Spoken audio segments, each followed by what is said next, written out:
Anand Vidyanagar road પર નગરપાલિકાના પૂર્વ કાઉન્સિલર હિતેશ પટેલની દીકરી દ્વારા કરવામાં આવેલા હિટ એન્ડ રન બાદ તે વિદેશ ચાલી ગઈ હોવાની વિગતો બહાર આવી છે।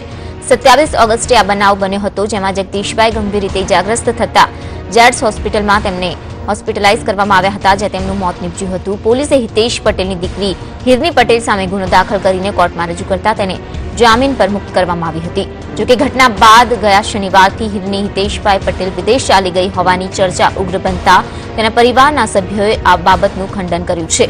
તો બીજી તરફ અકસ્માતમાં ભોગ બનનાર જગદીશભાઈ પંચાલની દીકરી ઝંખનાએ જણાવ્યું છે કે આરોપી કાઉન્સિલરની દીકરી દેશ બહાર ચાલી ગઈ છે તેવી અમને ખબર પડી છે, પરંતુ આ કેસમાં ન્યાય મેળવવા માટે છેક સુધી લડત આપીશું અને જરૂર પડે સુપ્રીમ કોર્ટ સુધી પણ જઈશું।